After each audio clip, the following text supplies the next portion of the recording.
নমস্কার, নজরে বাংলা স্টুডিও থেকে আমি সৌমিত্র, আর আমার সঙ্গে রয়েছেন সংবাদ বিশ্লেষক সুমন বসু রায়।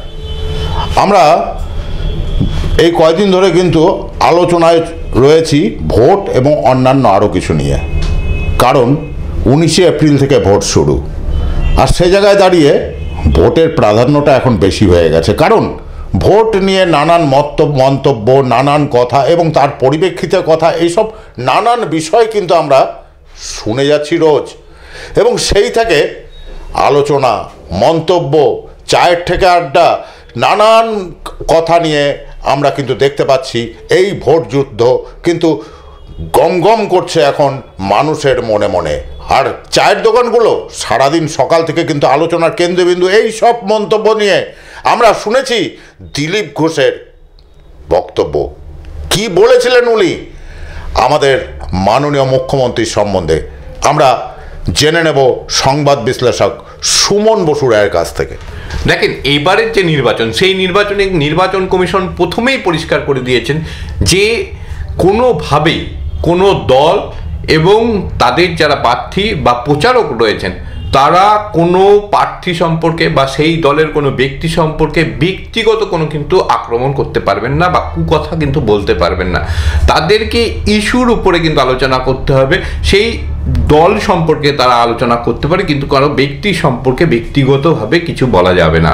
যদি হয় এরকম ঘটনা, তাহলে কিন্তু একাধিক শাস্তির অপশন কিন্তু রেখেছে নির্বাচন কমিশন। তার মধ্যে প্রথম যেটা সত্য রয়েছে যে প্রতীক তাদের যেটা রয়েছে সেটা কিন্তু বাতিল করে দিতে পারে, এমনকি সেই রাজনৈতিক দলের স্বীকৃতিও বাতিল করে দেওয়ার কথা কিন্তু বলা রয়েছে, যে আচরণবিধি রয়েছে সেই আচরণবিধির মধ্যে। সুতরাং এই জায়গায় দাঁড়িয়ে কারোরই উচিত নয় কিন্তু কোনো ধরনের ব্যক্তিগত আক্রমণ কোনো প্রার্থীকে করা বা তার ব্যক্তিগত জীবন নিয়ে কোনো কিছু বলা।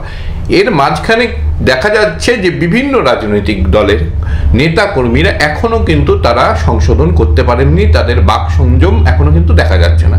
অনেক ক্ষেত্রেই অনেকে কিন্তু বলছেন এই ধরনের বক্তব্য, যেই বক্তব্যগুলি বলা উচিত নয়, এবং তার পরিপ্রেক্ষিতে কিন্তু প্রশ্ন উঠতে শুরু করেছে। সদ্য আমরা দেখেছি বিজেপির যে তৃতীয় প্রার্থী তালিকা বা বাংলার জন্য যে দ্বিতীয় প্রার্থী তালিকা ঘোষিত হয়েছে, তাতে বর্ধমান দুর্গাপুর কেন্দ্রের জন্য প্রার্থী হিসাবে মনোনীত হয়েছেন দিলীপ ঘোষ। তিনি সর্বভারতীয় সহ সভাপতি বিজেপির, আর একটা গুরুত্বপূর্ণ পদ কিন্তু তিনি অধিকার করে রয়েছেন বা তার বিশাল দায়িত্ব। তিনি, আমরা জানি, বিভিন্ন সময় বিভিন্ন ধরনের বক্তব্য রাখেন এবং সেই বক্তব্য নিয়ে চর্চা হয়। অনেকেই হয়তো অনেক ধরনের বক্তব্য রাখেন, হয়তো এই ধরনের কথাও বলেন, কিন্তু সেইগুলো নিয়ে চর্চা হয় না, কারণ দিলীপ ঘোষ বাংলায় একজন বড় মাপের নেতা। এবং তিনি দেখা গেছেন যে প্রথমে উপনির্বাচনে তিনি কিন্তু সেই সময় যখন একটা তৃণমূল কংগ্রেসের ব্যাপক প্রভাব, সেই সময় তিনি উপনির্বাচনে জিতেছেন।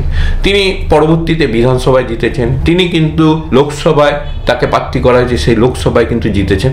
সুতরাং আমরা যদি দেখি তাহলে দেখতে পাবো একজন লড়াকু নেতা হিসাবে তিনি কিন্তু উঠে এসেছেন, এবং তিনি হারা ম্যাচও কিন্তু ঘুরিয়ে দেয়।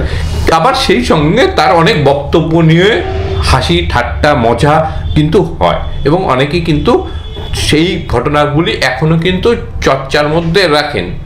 আমরা জানি যেমন গরুর দুধে সোনা পাওয়ার বিষয় নিয়ে একটা বিশাল চর্চা কিন্তু হয়েছিল। এবার যেটা আমরা দেখতে পেলাম, তিনি স্বভাবসিদ্ধ ভঙ্গিতে সাংবাদিকদের সঙ্গে কথা বলতে গিয়ে তিনি একটা বাক্য বা শব্দ চয়নে তার ভুল হয়েছিল, এবং তিনি মাননীয় মুখ্যমন্ত্রী তার সম্বন্ধে যে বক্তব্য রেখেছেন সেই বক্তব্য নিয়ে রাজ্য রাজনীতি তোলপাড় হয়ে যায়।